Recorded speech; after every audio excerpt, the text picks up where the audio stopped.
Anybody else remember when Elon Musk, one of the world's richest men, richer than it is possible to conceive in the human mind, told us we should take the red pill on Twitter?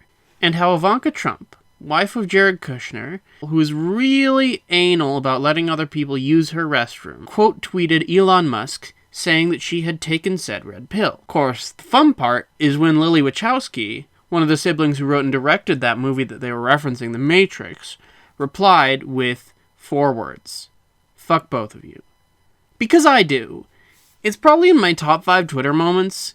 I love it. 3 people who are way too wealthy, successful, and popular to be on Twitter, instead of doing important things, spending time insulting each other, with the rest of us watching like the jackals that we are. Also, I can't be the only one who remembers that Lily Wachowski's profile picture at the time was a duck with a pentagon on its forehead, on its duck head. That was weird, right? Anyways, I'm going to talk about The Matrix today. Because the 20-year nostalgia cycle is in full swing, we're getting a new Matrix film, along with Jurassic Park and whatever else. I don't know. Movies anymore. This time, the younger of the 2 Wachowskis, Lana Wachowski, directs by herself, with a script written by herself, David Mitchell, and Alexander Hammond, both of whom worked with Wachowskis on the final for Sense8. And it looks kinda rad. I mean, it could still be bad. I mean, I have been known to give into the hype to movies that seem to have potential in my head, but I should have known, given the red flags, that the filmmakers would not actually live up to that potential. Looking at you, Valerian and the City of Thousand Planets. But even just from that trailer, it is really fascinating to see just how much Lana Wachowski and her collaborators have grown as artists in the past 20 years. There's a lot of ways that this new film does The Matrix more justice than the originals did. And I'm not just talking about Keanu's long hair. I'm kinda hyped for this new movie, even if the title is pretty dumb. Even if it may have a little boomer, phone bad energy to it. The arrival of a new Matrix film is as good a time as any to reflect on the impact of the original trilogy and take a second look at their reception and legacy in pop culture. For the past 5 years or so, there's been a small but growing movement of Matrix and, by extension, the Wachowskis, defenders. They say the movies were misunderstood, that they're movies directed by trans women that deal with trans and anti-capitalist themes. And I think that's cool. It's fun to look back at movies we grew up with in the light of mature adulthood. And given how ubiquitous The Matrix was when it came out, it's good to take another look at the movies once the hype has died down so we can take a more measured perspective. And I think these defenders have a lot of interesting opinions, some of which I agree with and some of which I disagree with. But that's part of the fun. Are the Matrix films secretly brilliant artistic masterpieces? Are they just as shitty as the critics said? How dare you! I mean, kinda. I like their films as much as the next socialist does, but I think we're maybe overcorrecting a little bit. Just a little. I get the idea that we're trying to right a wrong here. We're trying to spread the good word about movies that didn't deserve the treatment that they got. But do we also need to pretend that these movies have no flaws? Or that they're a metaphor for precisely and only the things that we want to see in them? Take this passage from an article in the Mary Sue, wherein the author expresses her confusion about the alt-right adoption of this movie as a metaphor for conversion into right-wing populism. One of the things that has perplexed me about The Matrix since I finally watched it is how a series created by 2 trans women, starring a majority of actors of color, with such anti-fascist messaging, can be so beloved by the alt-right. Okay, there's a lot we can talk about here, so let's begin. As the most important and influential work of the Wachowskis, I think I'm going to concentrate my evaluation of their work on these movies, and on the first Matrix specifically, because that's what I have the most to say about. That way I don't really have to talk about Speed Racer and save myself that hate mob. So, is The Matrix secretly a brilliant, anti-fascist, secretly trans, gay, queer movie about destroying the capitalist patriarchy? Kinda. That's my hot take about The Matrix. They're equally brilliant and frustrating movies. They're an exercise in interesting ideas, poorly executed. So let's talk about that trans question first. That's where I started on this movie a year or 2 ago when I first tried to write the script.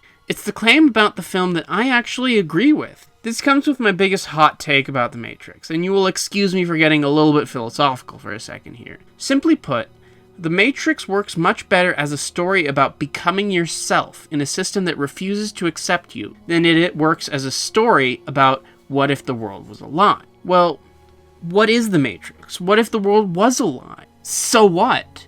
Does The Matrix really have that much to say about what is real and what isn't? I don't really think it does. For one, Baudrillard, the French philosopher whose work inspired the film, his book is in the movie, wanted to distance himself from the movie because he said The Matrix misrepresented his work. It made it too obvious what was fictional and what wasn't. But is that fair? A lot of the pop culture discussion of The Matrix at the time focused on how new the movie was, how mind-blowing it was, how the special effects looked amazing, the plot was so thoughtful and philosophical, how much it made you think. The Matrix, if you look at it as a metaphysical treatise on the nature of reality, isn't really that smart. But that's not what it is. The Matrix isn't about what's real and what's not. It's about waking up to the obvious fact that the world we are told exists around us is a tool to control us. It's about not fitting into that system because of words that you can't express, and it's about finding like-minded people that help you understand yourself, and in so doing, become powerful. There's an obviously queer reading of that metaphor. You could obviously see yourself as not fitting into heteronormativity the way that Neo doesn't fit into his world. You could obviously see yourself not fitting into gender roles or your own gender in the same way that Neo doesn't fit into the real world. But is that all what it is? This is the transformation that we see in the journey of our main character of The Matrix, Neo. In the first half, Neo is fascinated by Morpheus for reasons he can't name. Then Trinity finds him and brings him into this world of like-minded people. When he's tortured by the agents of the Matrix, his mouth melts into his face. They take away his ability to speak, to express himself. Characters in the Matrix become powerful by realizing the artificiality of the world around them. His main arc in the film is finding the power inside himself. He is told by the Oracle that he is not the one, so that he may find the confidence in himself, not from being told by others what he is. The Wachowskis draw on their own life experience when talking about this. When Lana Wachowski revealed that she had contemplated killing herself on a subway platform, everybody instantly thought of the scene in The Matrix where Neo fights Agent Smith in a subway platform. But instead of a low point where she contemplates ending it all because she can't accept who she is, Neo begins to believe. He embraces who he is willingly. Run, Neo, run.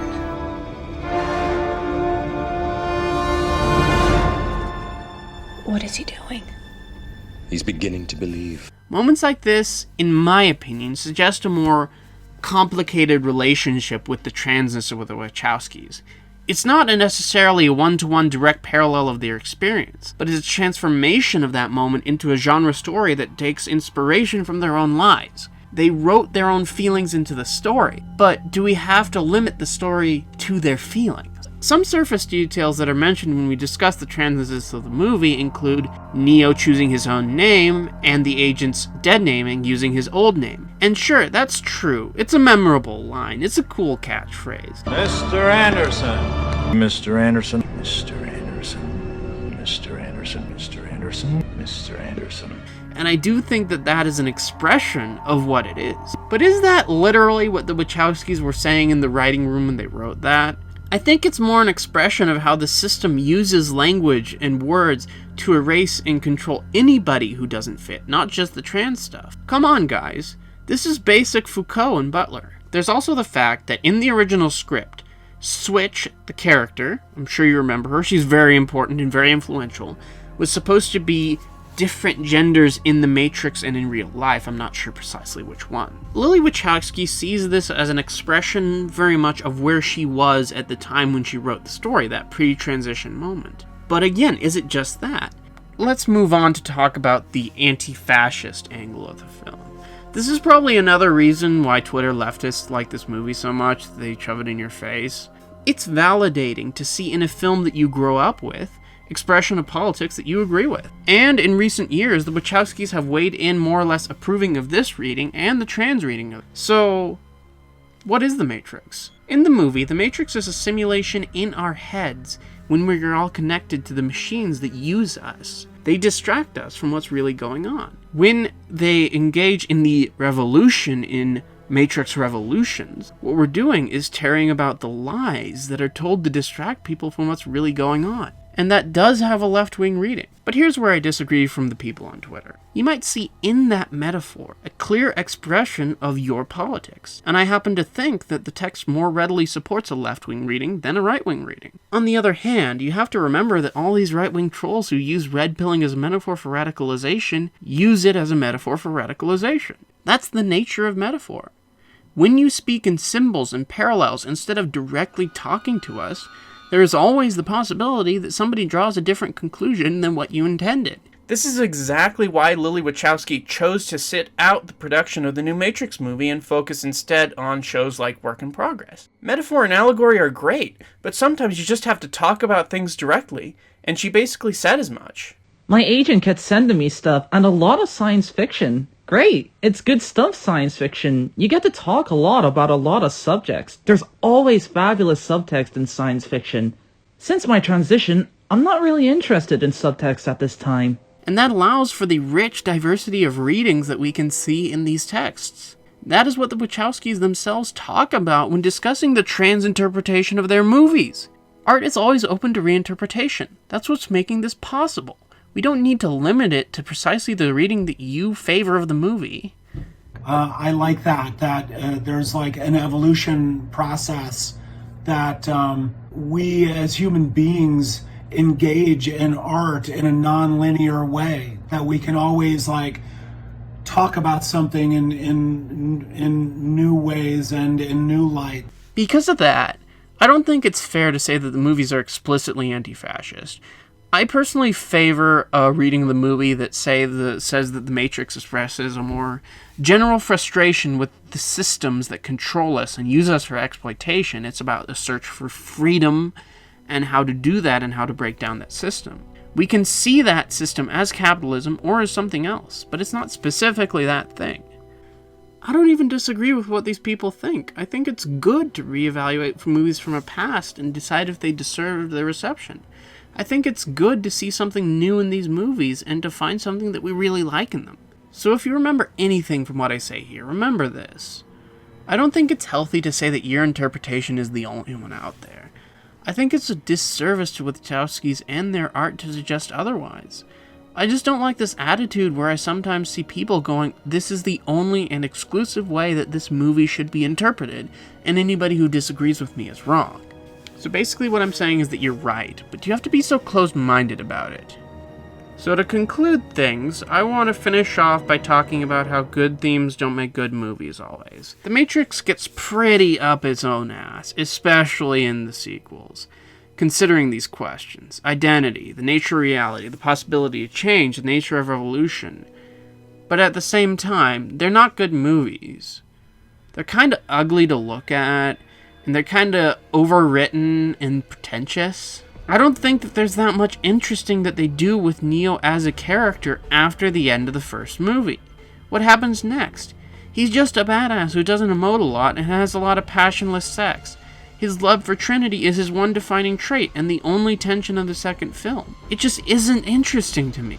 The movies get so indulgent with long speeches and endless action scenes that go nowhere. So even if the Matrix films do have interesting things to say, that doesn't make them good movies. The Wachowskis are filmmakers that I want to like. Their movies are weird, obtuse, and counterintuitive. Speed Racer is unwatchable. Having filmmakers this weird and this creative being this popular is important. But I just can't get into their movies. That's part of why I'm so excited for this new movie. There's a lot of interesting themes that were just mentioned or touched upon in the original movies that are being given a lot more extensive thought in the trailer. The scenes with the therapist are really interesting. I like how much time we're spending with Neo in the Matrix before he realizes what's going on and is drawn into the real world. They didn't really do that much in the original movie. It's just Morpheus shows up and tells us the way Neo's feeling, the way he's questioning the world instead of showing us that, which is more interesting. I love stories about questioning reality and finding the little inconsistencies in things. See my love for Dark City. They never really did this in the original movie. That was one of my biggest criticisms with the original movies, and I'm glad to see that they're doing something different this time. And besides, it's really exciting and invigorating to see just how much Lana Wachowski has grown as a director. Did you know that she didn't use a second unit at all? Second unit being another filming unit working independent of the main director, usually filming action scenes or incidental footage that's either too complex for the main director to handle, hence bringing specialized stunt directors, or just because there isn't enough time to film all of it with one director. She's that talented. I like how much they're bringing a new cinematic language to the Matrix films. The way they play with blues and outfits and sets in the new movie is a lot more interesting and creative and subtle than just slapping a green filter over everything like they did in the original movies. That just gets ugly and boring after a while. For me, I really think that the original Matrix trilogy was made by a group of filmmakers who had big ideas, but didn't quite have the experience and know-how to realize them. And I'm hoping that this new film gives those same creatives an opportunity to do just that, to more completely realize this world, these ideas that they have that are so interesting. But even if that doesn't happen, I am sure that the sheer oddball creativity of the thing will be worth watching. A review from the time that The Matrix came out said this: "The Wachowskis have little feeling for character or human interaction, but their passion for movies, for making them, for watching them, for inhabiting their world, is pure and deep. I don't think I could put it any better myself. Although I may not like the Wachowskis or their movies, I can't help but admire them for their refusal to do anything but what they want to do, and for their willingness to follow their muses wherever it takes them, and for their unabashed enthusiasm and love for stories." There has got to have been a reason for why a filmmaker like Lana Wachowski, who swore, along with Lily Wachowski for years, that they would never make another Matrix movie, to come back and take another crack at this universe. And that's why, no matter how good or how bad the movie ends up being, I'm excited to see what they've come up with. After all these years, to be going back to where it all started. Back to the Matrix.